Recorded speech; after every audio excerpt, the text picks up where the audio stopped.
Halo, selamat datang kembali di perkuliahan MA 2111 Dasar-Dasar Matematika. Pada kesempatan kali ini kita akan menyampaikan membahas materi tentang set teori, teori himpunan. Teori himpunan ini akan sering Anda pergunakan di berbagai macam perkuliahan, mungkin di pengandril, di teori bilangan, di struktur aljabar, di aljabar linear. Jadi ini peranannya sangat penting, dan juga matematika modern pondasinya menggunakan bahasa teori himpunan. Oke, kita lanjut saja pembahasan kita tentang teori himpunan ini. Pertama, apakah itu himpunan? Jadi himpunan ini adalah koleksi dari objek-objek yang tidak terurut dan semua objeknya berbeda. Nah, cara kita mendefinisikan sebuah himpunan ada dua cara. Yang pertama, kita daftarkan aja semua anggotanya. Misalkan ini kita gunakan kurung kurawal seperti ini sebagai pertanda ini merupakan himpunan, dan kita daftarkan semua isi dari himpunan tersebut. Misalkan ini himpunan 1, 2, 3. Jadi ini semacam kotak yang di dalamnya ada unsur 1, 2, dan 3. Nah, si isi di dalam himpunan tersebut nggak mesti objek yang punya kategori yang sama, objek dengan tipe yang sama. Misalkan nggak harus bilangan semuanya, ya, bisa bilangan, bisa huruf, bisa macam-macam isinya boleh apa saja. Dan yang kedua adalah kita juga bisa mendeskripsikan apa saja sih unsur-unsur dari himpunan tersebut, ya.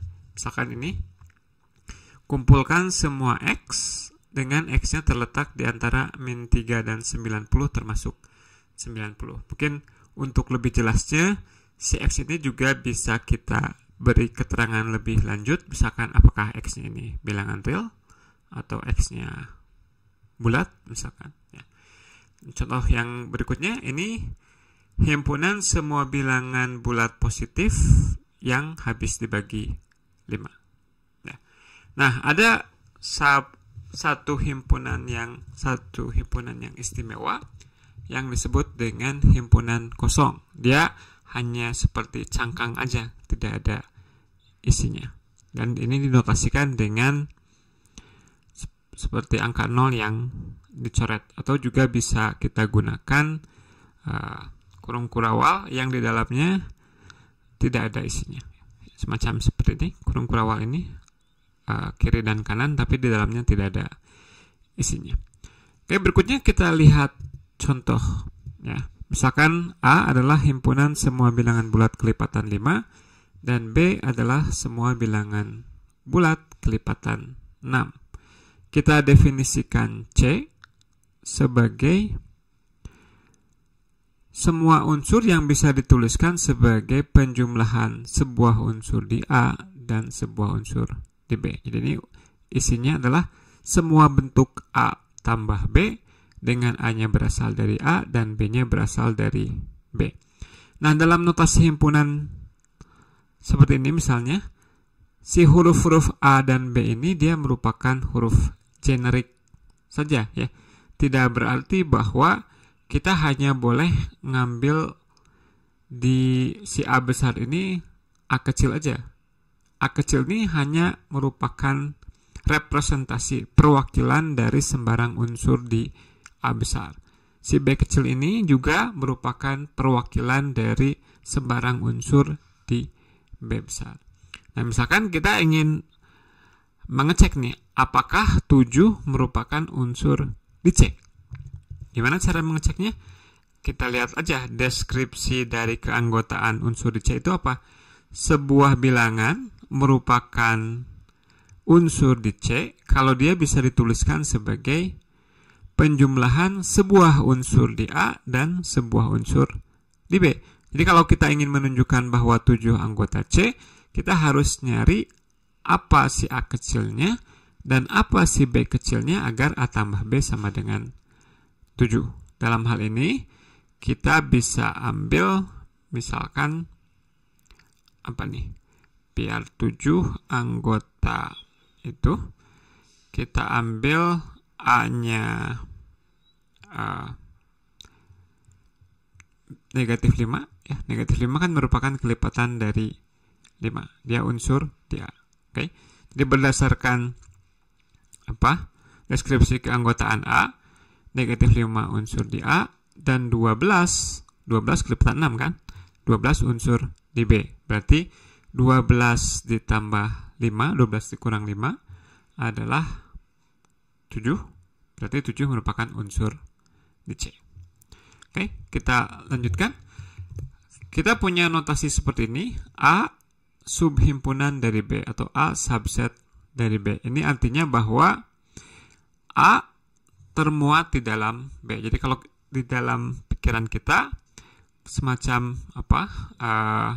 katakanlah A seperti lingkaran, B-nya adalah lingkaran yang lebih besar yang memuat A. Mungkin itu gambaran mental yang ada di benak kita. Nah, apa artinya A subset dari B? Ya, ini kalau semua unsur di A juga merupakan unsur di B. Sehingga kalau kita memerlukan untuk membuktikan bahwa suatu himpunan merupakan subhimpunan dari himpunan yang lain, maka kita ambil sembarang unsur di A dan kita buktikan bahwa dia ada di B. Itu menunjukkan bahwa apapun X yang kita ambil dari himpunan yang sebelah kiri, ternyata dia juga merupakan anggota dari himpunan yang sebelah kanan. Itu sudah cukup untuk membuktikan bahwa A termuat di B. Nah, ini notasi ini ada kemiripan dengan notasi lebih kecil sama dengan. Kalau sama dengannya kita hilangkan sehingga kita punya notasi seperti ini artinya adalah bahwa A subhimpunan dari B, tapi A tidak sama dengan B. Berarti gimana? Berarti ada unsur di B yang tidak termuat di A. Gitu, ya. Oke, sebagai contoh, misalkan ini A-nya dan ini B-nya, A-nya 1, 2 dan B-nya 1, 2, 3. Jelas A merupakan himpunan sejati, subhimpunan sejati. Jadi ini tadi kita beri istilah untuk situasi seperti ini, A subhimpunan sejati dari B. Oke, A subhimpunan sejati dari B. Kenapa? Karena si 3 bukan anggota dari A dan A merupakan himpunan bagian dari B.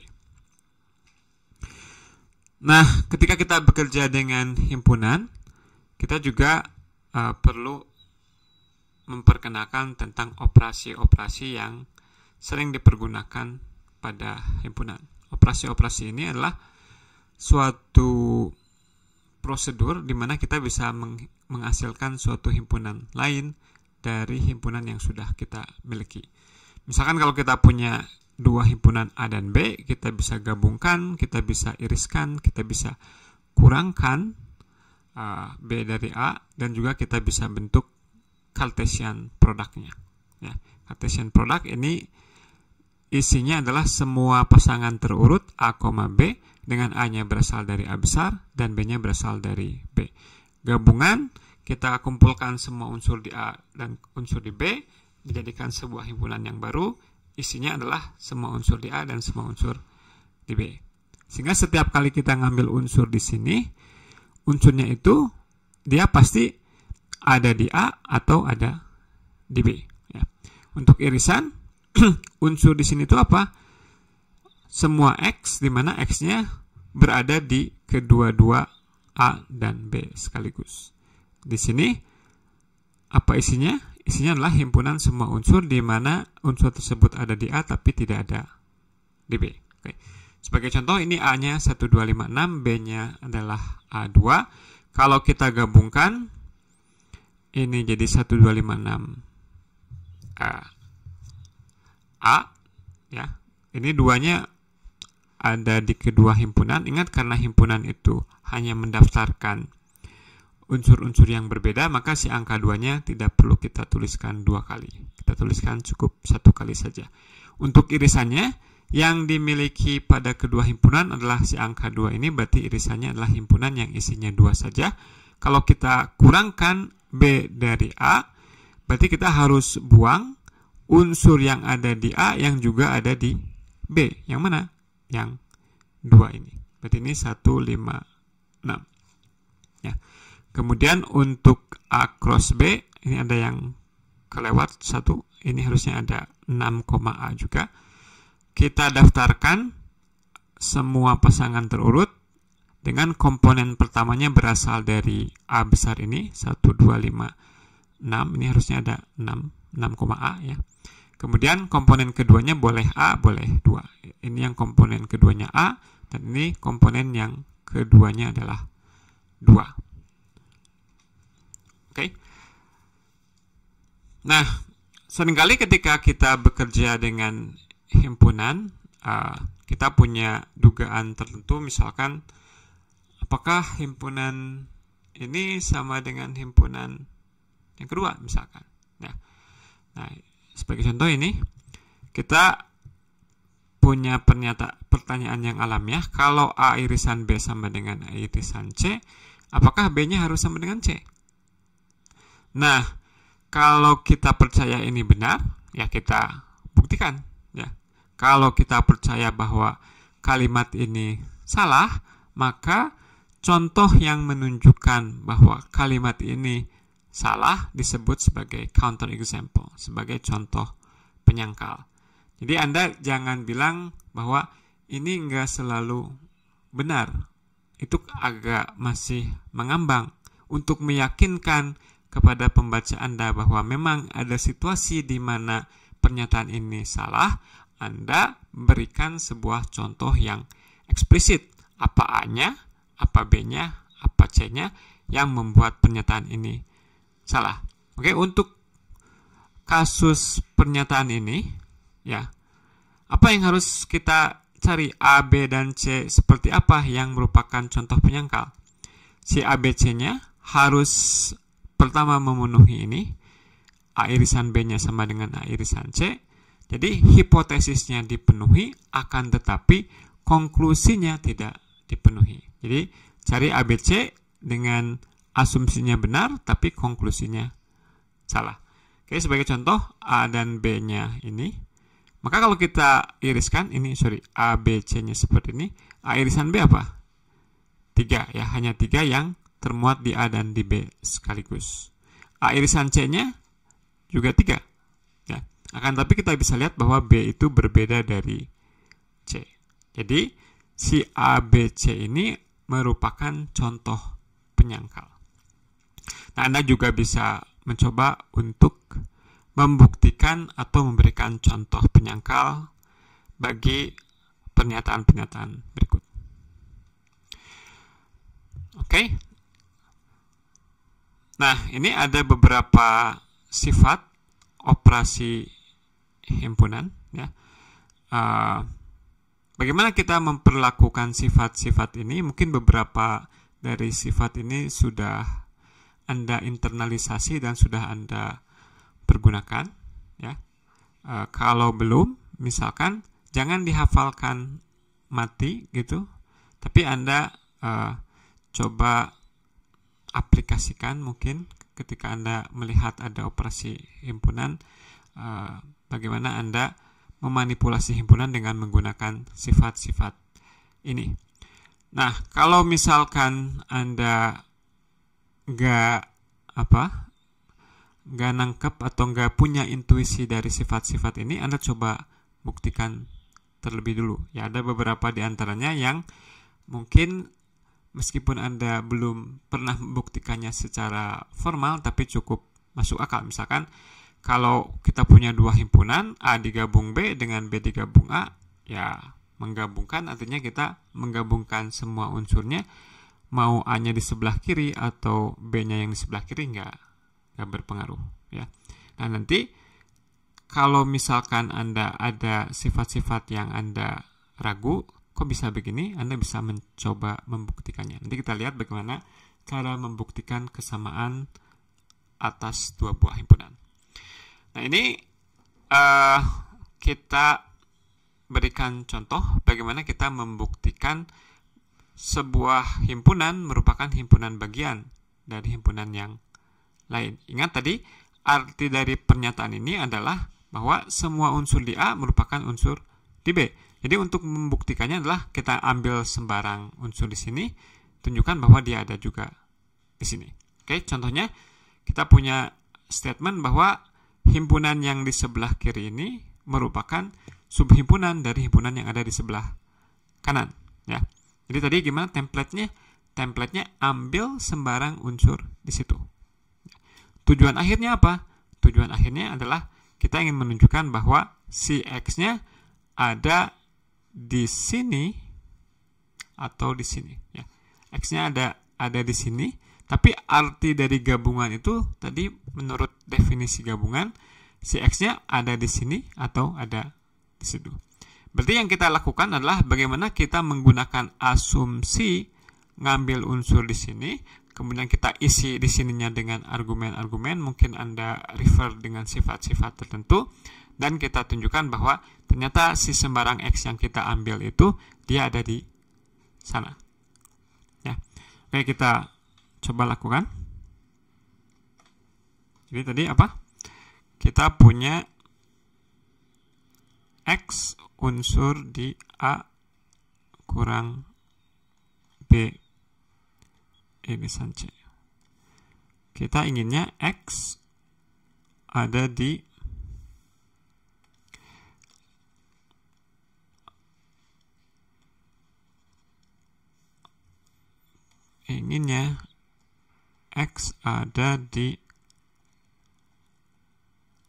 sini, gabung di sini. Oke, mungkin saya nggak menuliskannya secara lengkap, sketch of proof aja. Jadi pertama udah ambil di sini, ya. Nah setelah kita ngambil, terus ngapain? Ya kita bertanya-tanya apa sih artinya kalau X ada di situ. Berarti X ada di A, tapi X bukan unsur di B irisan C. Ya.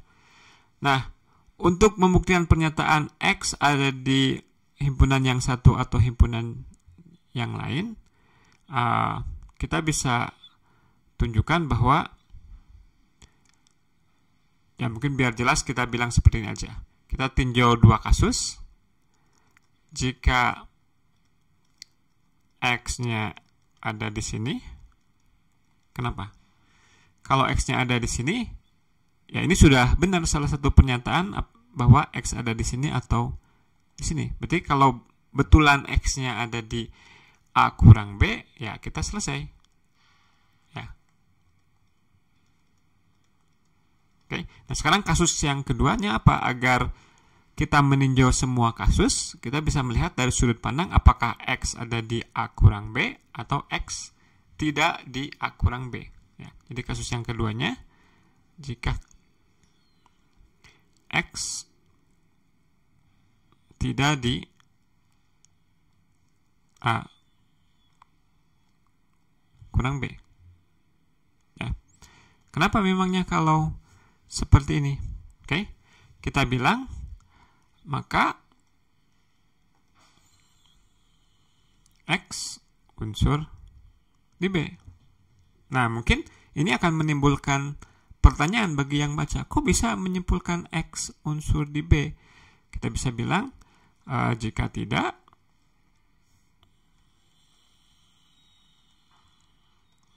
atau jika, ya kita tuliskan juga, jika X bukan unsur di B, dari fakta bahwa X di A, maka X unsur di A tapi bukan di B. Berarti X di A dikurangi B. Padahal kan kita secara spesifik ngambil X-nya bukan di A kurang B. Nah, kalau kita nggak menyimpulkan X unsur di B, maka kita akan berakhir dengan X-nya ada di A kurang B. Kontradiksi. Ya. Berarti haruslah X ada di B. Oke. Nah, kalau X ada di B, berdasarkan ini gimana? Karena X bukan di B irisan C, maka X bukan unsur di C. Loh, tahu dari mana? Jika tidak, jika X di C, dari fakta X di C dan X di B, maka X unsur di B irisan C. Padahal kita tahu bahwa X-nya bukan di B irisan C. Oke, berarti pernyataan ini benar. Jadi kalau kita lihat lagi, X-nya ada di A, tapi X-nya tidak ada di C. Jadi X di A, X tidak di C, sama artinya dengan X ada di A kurang C. Jadi kita sudah menunjukkan bahwa X-nya itu ada di A kurang B, atau X-nya ada di A kurang C. Ya, berarti kita selesai. Oke, kita lanjutkan. Kemudian ada yang disebut dengan universe of sets. Jadi kayak kita mengasumsikan ada sebuah himpunan yang paling besar yang memuat semua himpunan yang sedang kita bicarakan. Nah, dengan memperkenalkan si himpunan universal ini, maka masuk akal kalau kita bicara tentang komplement. Ya. Komplement itu diartikan sebagai semua unsur di himpunan universal tadi yang tidak termuat di A. Jadi, himpunan semua unsur yang bukan ada di A, yang tidak ada di A. Itu disebut sebagai A komplement. Nah, ada beberapa sifat lagi ya tentang himpunan universal dan komplement. Nanti Anda bisa cek ya, kalau belum familiar dengan hal tersebut, Anda bisa coba buktikan. Nah, dua diantaranya yang paling penting adalah hukum De Morgan, yakni bagaimana komplement berperilaku kalau kita gabungkan dengan irisan dan gabungan. Seperti ini ya. Nah, ini mungkin Anda bisa menggambar diagram Venn untuk melihat bahwa ini masuk akal. Tapi diagram Venn bukan bukti. Diagram Venn bisa kita pergunakan untuk mengarahkan kita kepada bukti formal yang lebih ketat. Ya. Oke, untuk membuktikan kesamaan dua himpunan, kita tunjukkan aja bahwa keduanya saling subset. A termuat di B dan B termuat di A. Itu adalah cara standar untuk membuktikan kesamaan antara dua buah himpunan. Sebagai contoh, untuk membuktikan hukum De Morgan yang pertama, kita tunjukkan pertama misalkan himpunan yang sebelah kiri merupakan subhimpunan dari yang kanan. Ya. Seperti tadi caranya, ambil sembarang unsur di sebelah kiri. Ini apa artinya? Artinya X berada di luar A irisan B. Ya. Nah, kalau X ada di luar A irisan B, maka X itu nggak mungkin berada di kedua-dua A dan B. X haruslah bukan merupakan unsur dari salah satu di antara A dan B. Ya. Maka kita bisa tinjau apakah X-nya di luar A, berarti X-nya bukan unsur di A. Kalau X-nya di luar A, berarti X merupakan unsur di A komplement. Kalau X-nya berada di luar B, berarti X-nya ada di B komplement. Ini menunjukkan bahwa X elemen A komplement atau X elemen B komplement. Berarti kita sudah menunjukkan yang sebelah kanan ini. X ada di sebelah kanan ini. Sehingga kita bisa bilang himpunan yang kiri merupakan subset dari himpunan yang kanan. Nanti Anda bisa coba baca sendiri untuk yang kanan subset dari yang kirinya. Ini ada beberapa sifat yang lain. Nah, ini seringkali ini akan berguna untuk membuktikan kesamaan dua himpunan dengan semacam sifat-sifat aljabar dari operasi himpunan. Ya, jadi ada cara yang kedua untuk membuktikan kesamaan dua himpunan, yaitu dengan menggunakan sifat-sifat aljabar. Jadi beberapa sifat yang tadi yang sudah kita daftarkan bisa kita pakai untuk membuktikan kesamaan dua buah himpunan.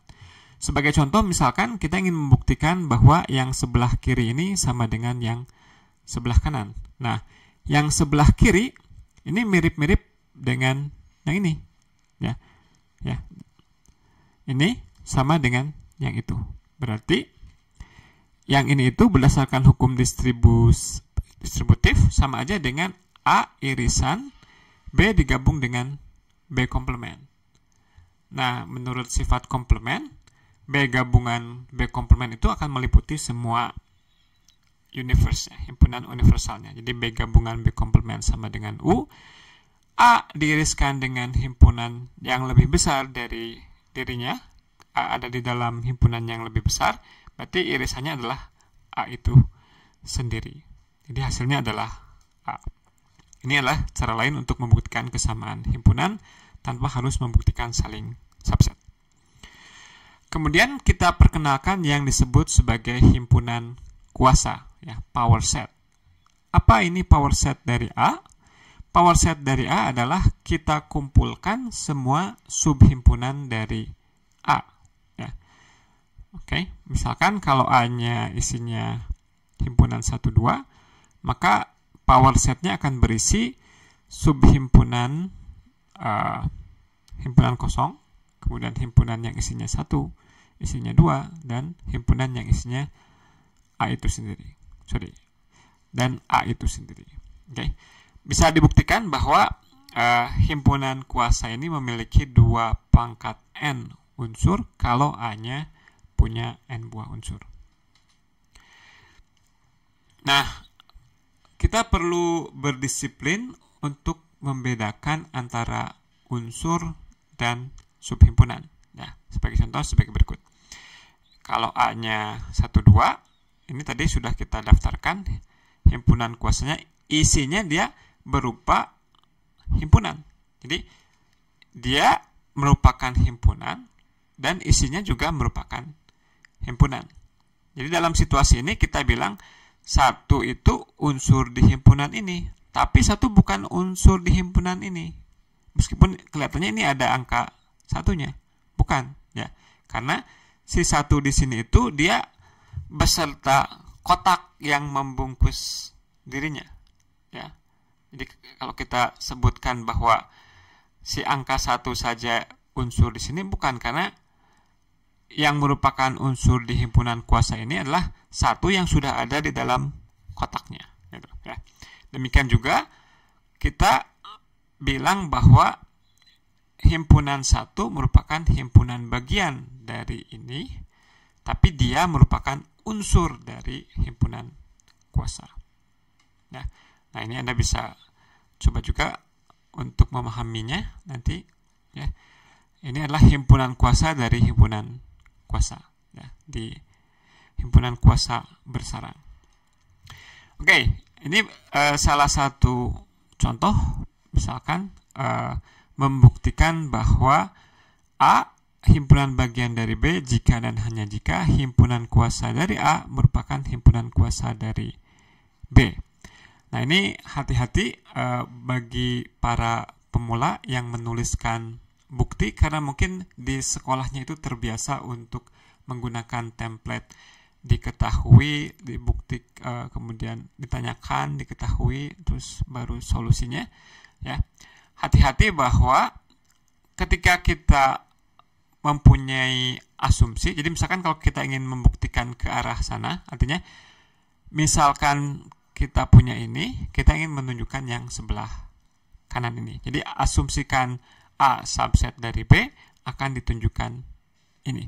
Bagi para pemula mungkin Anda akan mencoba untuk membuktikan secara, atau Anda ingin memakai informasi ini, ya, apa arti dari sini, kemudian Anda berangkat dari sana. Dan ini sebaiknya tidak dilakukan. Jadi Anda fokus terhadap apa yang ingin dibuktikan dan fokus kepada apa sih arti dari apa yang ingin kita buktikan. Dan dalam hal ini apa sih arti dari himpunan yang kiri subset dari himpunan yang kanan? Ya, ini setiap kali kita ngambil unsur di sini, maka dia ada di situ juga. Jadi kita boleh mulai dari asumsikan ini benar, tapi kita ngambilnya unsur di situ. Ambil unsur di sini. Nah, tapi unsur di sini itu dia merupakan himpunan. Nah, agar lebih memudahkan kita mana yang himpunan, mana yang elemen, meskipun ya pada akhirnya mereka sama, tapi kita bisa gunakan notasi huruf kapital untuk menyatakan himpunan. Jadi ambil X besar unsur di himpunan kuasa. Nah, apa artinya suatu himpunan berada di himpunan kuasa? Berarti dia merupakan subset dari A. Nah, baru ternyata di sini kita bisa melihat, kita bisa mempergunakan asumsi tadi. Kalau X subset dari A dan A subset dari B, berarti X subset dari B. Fakta bahwa X subset dari B ini menunjukkan bahwa X merupakan anggota himpunan kuasa dari B. Karena si himpunan kuasa dari B itu kan mengumpulkan semua subset yang termuat di B. Berarti kita berhasil dong menunjukkan ini. Ya, arah yang satunya lagi seperti biasa bisa Anda baca sendiri, atau Anda jangan baca terlebih dulu dan Anda coba. Oke, nah ini ada banyak statement mengenai himpunan. Untuk exercise ini yang perlu Anda lakukan adalah Anda buktikan kalau Anda merasa pernyataannya benar, atau Anda cari contoh penyangkalnya. Kemudian untuk exercise yang kedua, Anda buktikan boleh menggunakan saling subset, atau Anda bisa mencoba dengan menggunakan sifat-sifat aljabar dari operasi himpunan. Oke, demikian pertemuan kita kali ini. Terima kasih atas perhatiannya. Sampai jumpa pada pembahasan materi-materi selanjutnya. Terima kasih.